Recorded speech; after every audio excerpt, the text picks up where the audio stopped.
Elmhurst Hospital, which is in Queens, was one of the epicenters of coronavirus in New York City. It was the place that went viral. All the patients in this room, all the feet that you see, they all have COVID. There were fears about running out of a lot of things: protective equipment, ventilators. Many more patients were dying every day in the hospital than usual. It was a very scary situation. I'm Sherry Fink. I'm a correspondent at the New York Times. Earlier this month, we were able to spend a day at Elmhurst. The number of new cases had dropped, but they had to figure out a new normal. And they also had to deal with the really difficult emotions that the staff had after having been in a situation of crisis for many weeks. It felt surreal when it was crazy, and it feels surreal a little bit now, I think, too. There's almost a scary silence because normal operations haven't started yet, but yet new coronavirus cases have gone down. When coronavirus hit, people were not coming for other emergencies. What doctors are afraid of now is that that's still the case. People may be dying at home because they're not going to the hospital. And it's got the ability to talk to the patients without going in the room. It's got an intercom system. They were rapidly scrambling to try to reconfigure.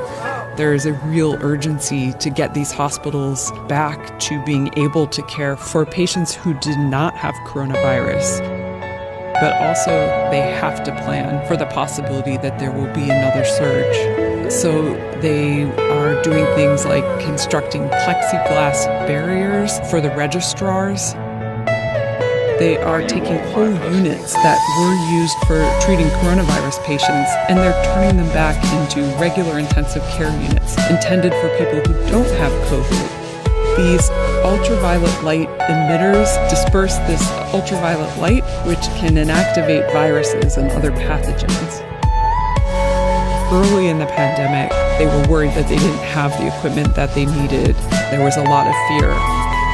Now they have an advanced system for having PPE, for distributing it. It was very well organized. You would have your bleach wipes, your standing wipes, your gloves, and isolation gowns. There's a big global demand for it, and so they try to use as little as possible while also staying safe.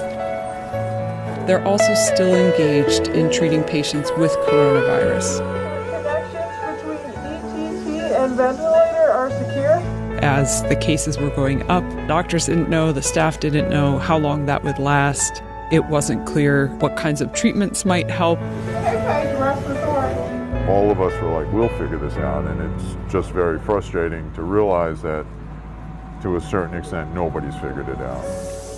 It really has had an impact on them, just seeing so many deaths and feeling so helpless.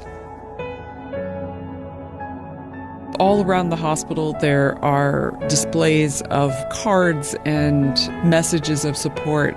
Some people seem to really appreciate all of the thanks, but I spoke with others who have been telling me they also feel in some ways that they weren't able to save everybody.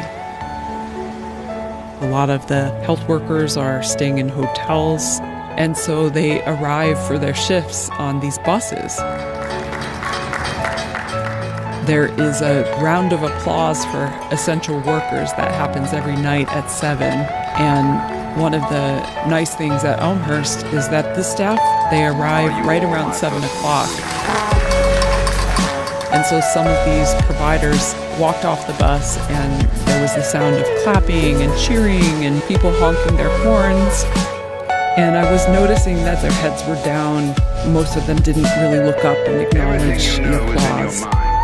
They have worked through the peak of this coronavirus, and some of them are exhausted, both physically and emotionally, and they're also just filled with the sense that they don't yet know what lies ahead.